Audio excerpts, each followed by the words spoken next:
Welcome back to a brand new episode of Maniacal Mac Chats, and we've got part 4 here with the one and only, the legend himself, VITO TRIGO. Want to say a massive thanks, a 4th time, man, you know what I mean? Don't mention about the fact I got the guy hired holding a gun to you, nothing to do with the fact that I'm holding him here, you know what I mean? But thank you very much for coming back and joining me for episode 4, VITO. Thank you very much, good sir. Glad to be back. Glad to be sure back. You are. So I'd like to actually start with this episode, not actually starting with a movie, because we sort of mentioned about, in the first episode, about your actual college theatre.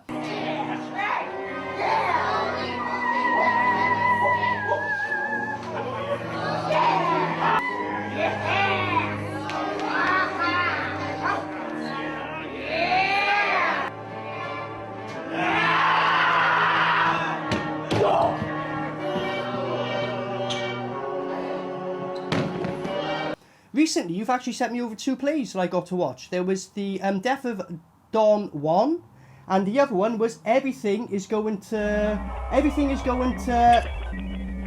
have to be put back. Was the title? Quite a long title, that there. Matt, I'm really impressed by these actually. I would say I was really impressed by the fact a lot of people when they hear theatre, they're like, okay, your typical play. These were completely different. The way you approached each character, how you had to act each character, completely different. Would you like to sort of go into these, speak a little bit about these, and just your sort of college theatre in general, my friend? Well, I mean, it was a shock to the system for me when I went to college.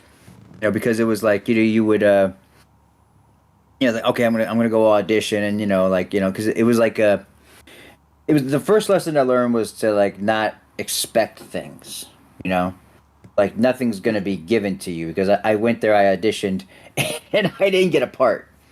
Oh, I was like, was it? what? Yeah, I looked at my list. I was like, I didn't get a part when my freshman year. I didn't get in the main show of the season, and I was like, oh man. And the crappy thing was that it was actually a show about Hamlet. It was called Hamlet 7 Rooms, and it was supposed to like explore like 7 versions of Hamlet, 7 ideas of Hamlet, a little bit, And I was so bummed out that I didn't get to.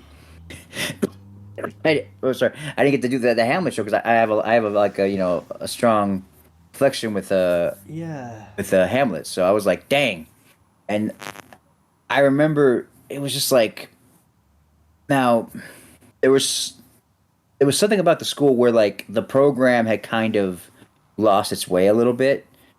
It was kind of like like drama 1, drama 2 classes were not very strong. I don't know, there's some transition going on. I'm not entirely sure what was happening. It just didn't seem like my first 2 years there. It just didn't seem like there was an emphasis on those classes. So Okay. a lot of kids were kind of floundering. A lot of kids that came there for acting were floundering and would transfer out before the year was done, because it just didn't jive with what was going on. Because the main shows that were going on were avant-garde, very like movement based, very poetic. So there wasn't really a lot of emphasis on what like the normal, the regular theater. I wouldn't say normal, regular theater. Okay. A lot of kids kind of like, like, we need to get out of here. I need to get out of here, because some liberal arts schools, they have non-transferring credits. So if you stay there, the longer you stay, the more you kind of like you have to stay, or else you got to start all over again. So there was like a decision I had to make. It was a decision I had to make my first year, where I was like, either I stay here or I go somewhere else. Should I stay or should I go? And that kind of was like the fear of like, go somewhere else. I mean, like, kind of put, So I told myself I'm just gonna make do with what I have, because it was like, because I had a little bit of a scholarship there, so I was kind of like, I go somewhere else, I have no scholarship. I go somewhere else, we have to pay more. So I was like, so I had to, I made a decision where I'm like, I'm gonna make the best of the situation. So I did anything. I mean, I ushered for the show that I didn't get into, and they were like, I ushered for the show. I did everything that that I could around the main show that I could possibly do. I did student plays. I did everything, that was, that I could just sink my teeth into to get me through the time. So I taught myself that, if it throws you a curveball, you just got to find the positive. You got to find something in it and try to grow from that. And I learned a little bit of self-reliance. Where if they're not going to give it to me, I'm going to find a way to, I'm going to find a way to get it out. Yeah. That artistic itch. Yeah. So, and I was like doing the student plays, and I was just doing every student play where I was like, this makes absolutely no sense. Like written by students, I was like, this makes no sense. Okay, we're gonna go. And then I did dance classes, even though I wasn't the best dancer, but it was modern dance, so it was more about committing to the movement as opposed to like technique, which would be more like ballet, where you're pointing up and you're plea. Oh, yeah. Nope. You're sorry. That was a good ballet move. There we go. Real time ballet with Vito. Hey. Yeah. So it was more technique based, but then modern theater, you can go Martha Graham and be like, like hello. Yeah. Okay, put some groovy music in the background, do some movement, to get emotion out. Hello. Hello.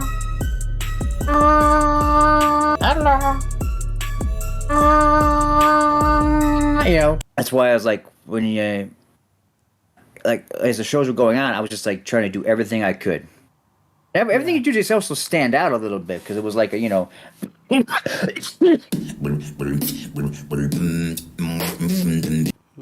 RumbleCon with the wrestlers. Sorry, yeah, thanks.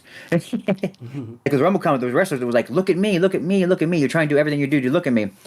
And then, like I said, it got to a point where I was like, I'm just gonna be me. I'm gonna do what I do.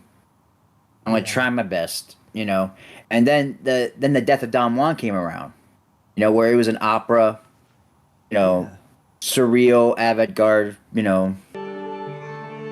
used to love dreadful and crowded slums, where each day a few new creatures were born.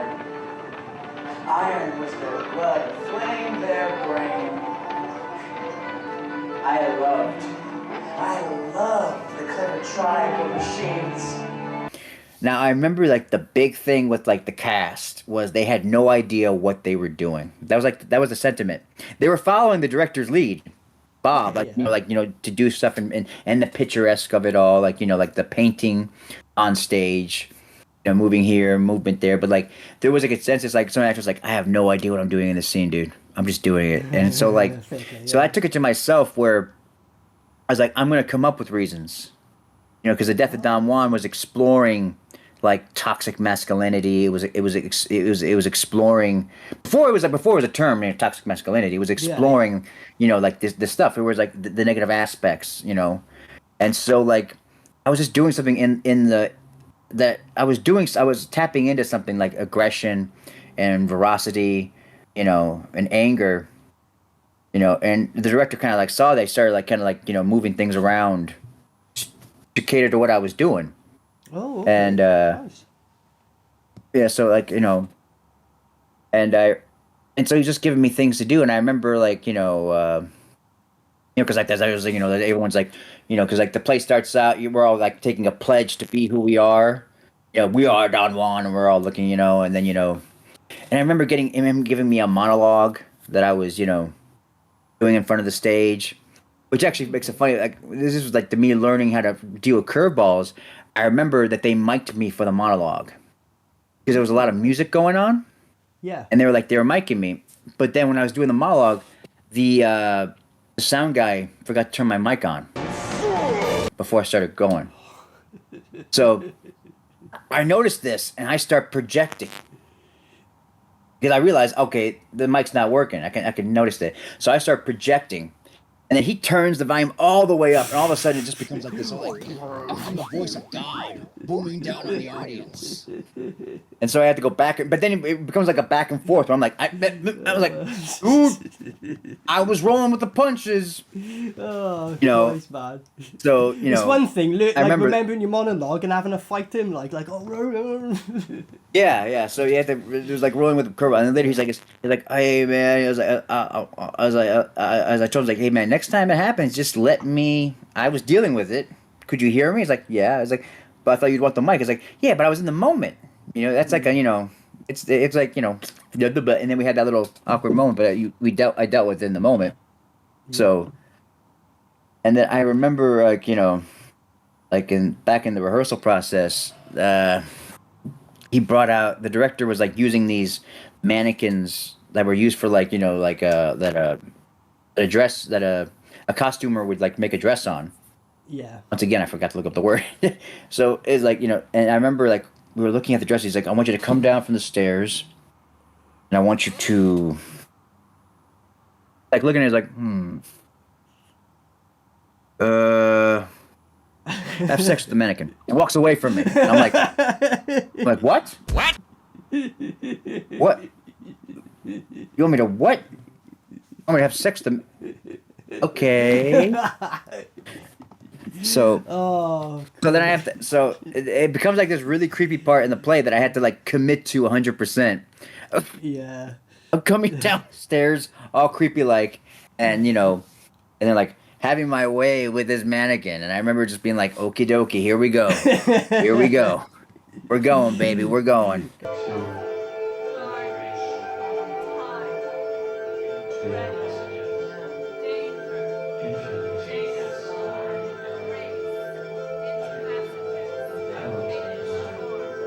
What the fuck? And I just let the dress hang on my hips, and I all I did was move. I didn't like do any like thrusting or anything obscene. It was more like I just let the intensity of the scene, and I let the dress do all the work. You know, once again, it was like, you know, it's just like, you know, tricks of the trade. Where there was like, I'm just gonna do this, and just gonna let people do. I'm just gonna move around like this, and everyone else will you know, commit to things. That's why I'm like, that's why it's like there's, you know, how it looks, how it feels, and how it actually comes across. Which is why sometimes when someone's like, I don't think that looks real enough, I'm like, hey man, let the audience do the work right here. I don't need to. There's certain things you don't need to do. All right. So, yeah.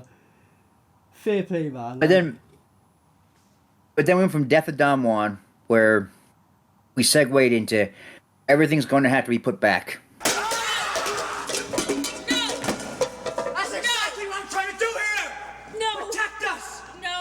Somebody's gonna come in. No. And they'll come in at night.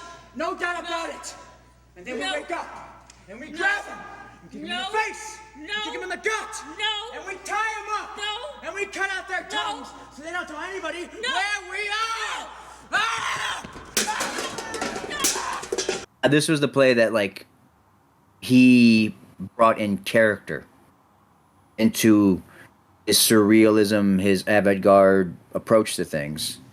Good old Bobby Lawson, you know, and the director, and he brought in character, and I think that did elevate, you know, introducing character into a project elevated everything, because everyone had a character, everyone was doing something, and I just remember it being so, like, you know, like, this was like the pinnacle of college theater for me, was this moment of like doing the show. Oh, okay, yeah.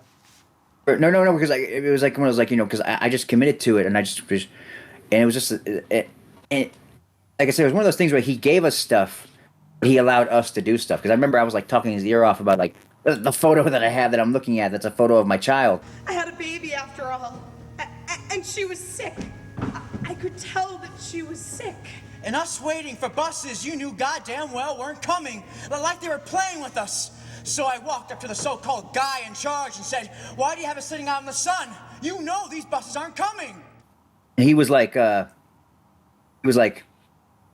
that's what works for you, I like what you're doing. You know? I was like, cool. okay. Oh, right. I was like, okay. He liked what I was doing, so I was like, you know, so keep doing it. And Amazing.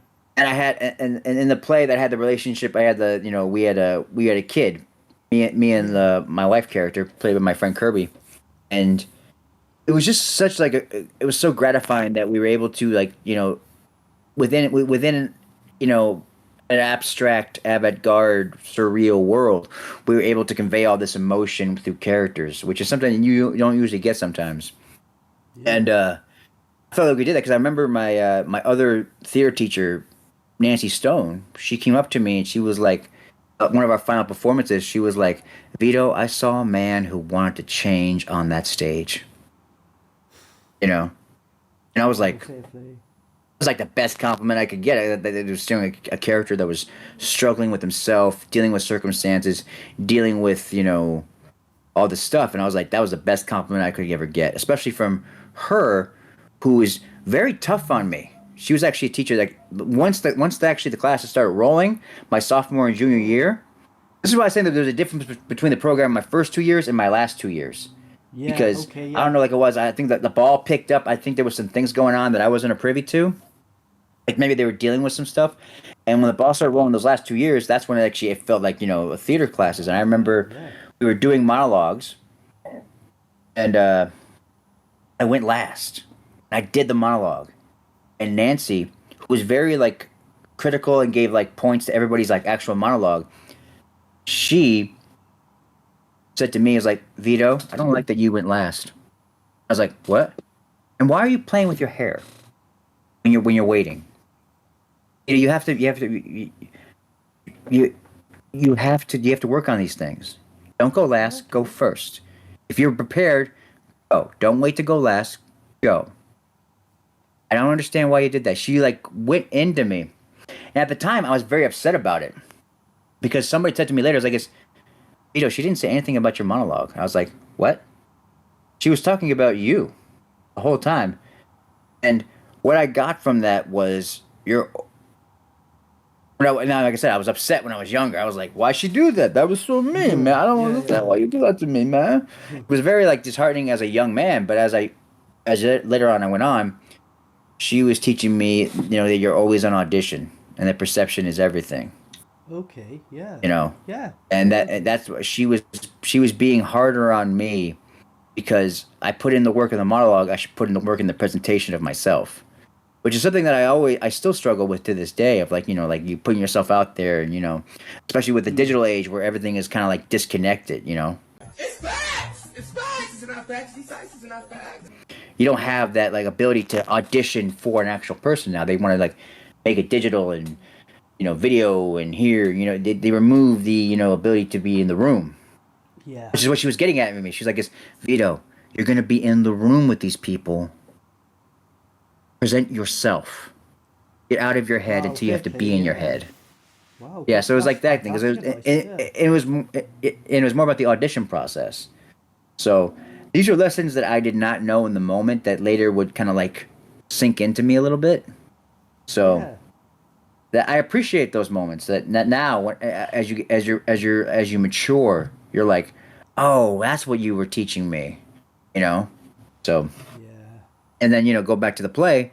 Like I said, we did it. I learned so much about self-reliance. I learned that your environment is not going to dictate. It's not going to be the same environment every time. You're going to have to roll with the punches. You're going to have to change to the situation, not just with just in the acting portion, but in the environment that you're in. Yeah. So yeah, you're right, mate. Yeah. Oh, amazing, bro. Fair play. That's awesome. Like and saying like I'll put little clips in of like the plays you were talking about as well, man. But they're really good. Like I said, early works as well. And I was like, wow, completely different characters. How you're tackling them and approaching them. Talking of completely different characters, my friend. 2017. So there was a bit of a wait for this one to come out. Return to Nuke High, aka Return to Nuke High Volume 2. You mentioned in the first film these were filmed back to back, and you did briefly speak about this. But it took a while, like a few years, for the part 2 to come out. But you actually filmed all your parts kind of back to back, didn't you? It was just like sort of in production. I think they had to do extra shoots to make the full second film happen. Was that the case? Well, there was a lot of I shot a majority of my stuff during Volume 1. And it was kind of like if you take the story and you spread it out a little bit, they had to just fill in some blanks here and there that didn't have to do with the Cretans. So the only bit that technically I filmed for Volume 2 was the Bollywood dance. Yeah, that's amazing, bro. Big that, like, Bollywood right at the dance. end on the credits, isn't it? It's like the whole cast comes back for it.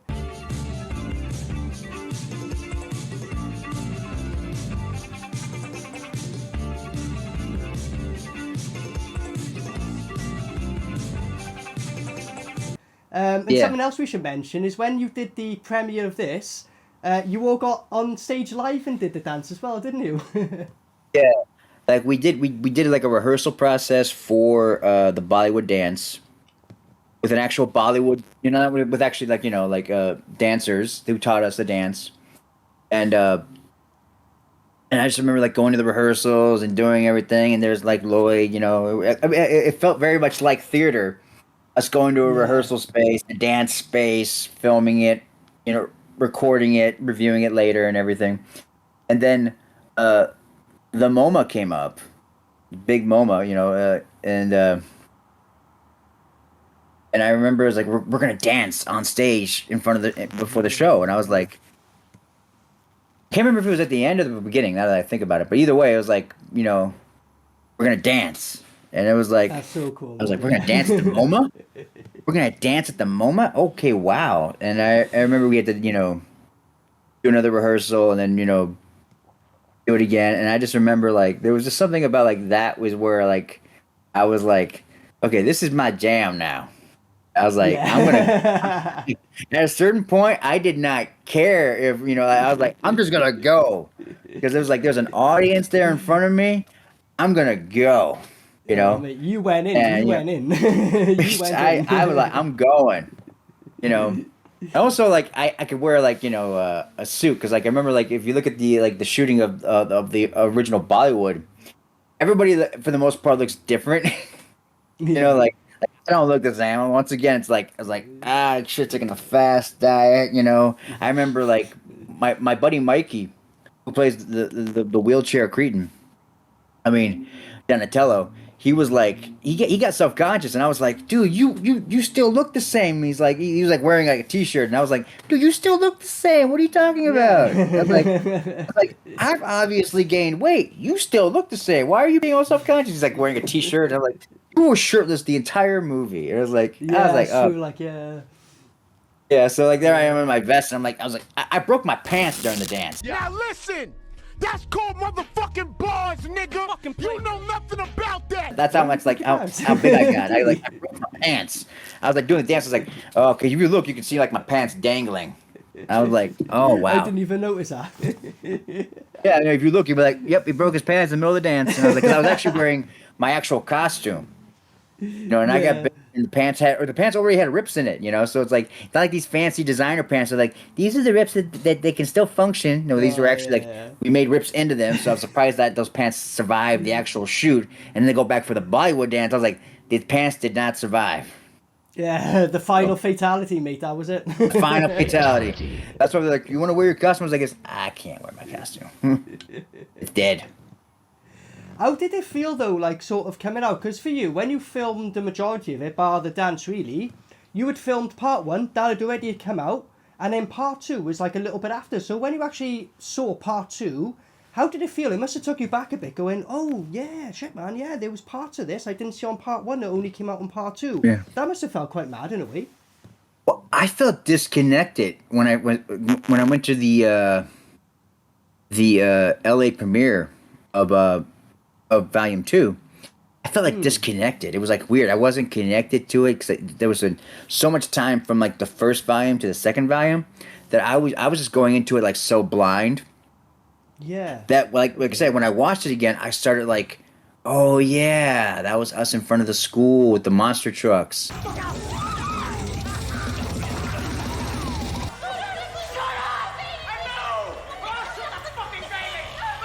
Grab her by the pussy. And that was us, charging up, and oh, there's that little scene of me destroying the cafeteria right there, that little blip right there, and then being in that room and doing the dance, and all this stuff just kind of like all these memories came back, and it was just like, just felt so nice, especially like to see it with like with a bunch of friends who I hadn't seen in a while.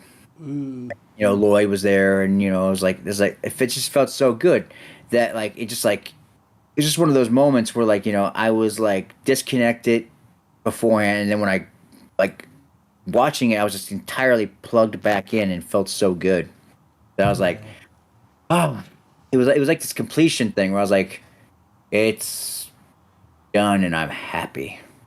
You just feel really happy about the whole thing. I was, before the movie started, I was at a low.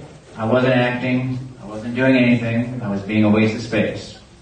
And I had a friend call me up, and he told me, hey, you gotta audition for this fucking movie. Why? Because you ain't doing anything. And because of that, it reawoke something in me. It reawoke passion. It reawoke this artistic desire to go after it again. So in a way, pardon me, I want to say thank you to each and every one of you. Ron, I didn't meet you, but hey, you're here. Thank you for being you. But everybody else, I want to say thank you so much. You did it for me. Yeah. I want to say thank you to all of you. Without you guys loving the movie. Hey. But hey, that's where I'm at. Yeah, thank you, and thank Lloyd. Also starring Mr. Briggs. That's all I gotta say. On part 2, Zach, your best bud, Zach Amico, he actually plays more of a role. He's in part 1, but part 2, I would say, arguably, he's sort of got more lines and his character's in it a lot more as well. Mm-hmm. So, like, this is something I wanted to ask, because obviously when you filmed it all at once, when you watched part 1, was part of you going, all right, I know we filmed stuff as Zach, they're keeping that for part 2, or were you like, are they going to put that in the film? Is that going to be in part 2? At the time, did you know how much material they were keeping behind for part 2? Or were you just was it a bit of a like, I'll see what happens when part 2 comes out? No, it was just one of those things where like you just kept hearing about them filming more, filming this, suggesting ideas of maybe adding stuff, but then, it didn't happen. So it was just like them, filling out the story. There was an idea, so. Yeah. It was just kind of coming and going, like anything. Like there was reshoots. There was like additional photography. There's the word. Additional photography for some things. Add some things here and there. I mean, they filmed stuff in the Troma office, here and there, like in the, down below. So it's like, what I mean. So it's just one of those things where it's like they just need to add. You get to the editing room, you're like, we need something else here. So then they write something up, then they go film it. So yeah, that's fair. Because, like, Lloyd Kaufman's actually in part 2 loads more as well, and I believe it's, like, Lloyd and his wife in it, because even, like, on the screen, they're editing it at one point, and it cuts, like, real life, and she's like, we can't have this in the film.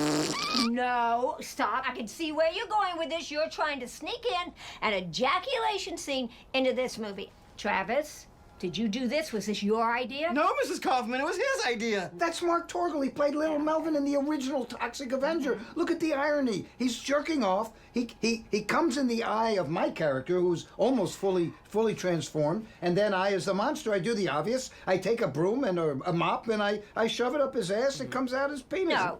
And he's like, oh, we can't, and then it just goes real blurring out, but it's just such a bad job. It's still obvious what it is. That scene cracked me up, because it's like, oh, this is actually part of the film, like, and then, like, Lloyd becomes more of a character, and he gets infected. It was, like, the whole turn into, like, 4-4 breaking, but then makes it part of the storyline. I thought that was awesome, I gotta say, like, Lloyd cracks me up in this, mate. He's nuts. Well, I mean, Lloyd is always, Lloyd is, a gifted performer. He's good at projecting, like, himself, but then, he also can, he's also good at playing characters, which he doesn't give himself enough credit for. He's very good at that. So, and I remember telling him that at the Eating with Camel premiere. He's like, I'm just playing me. He's like, yeah, but it's still good though, man. That people can effectively either project themselves into a role, or just play a character. I mean, like kind of like he's still playing characters. So like, I give Lloyd credit there that he's good. I mean, he doesn't give himself credit for it, but he's good.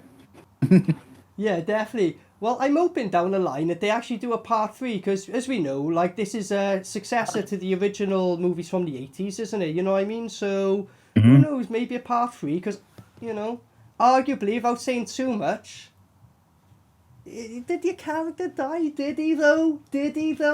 He could, if a part 3 my hand. I got my hand. My hand was my...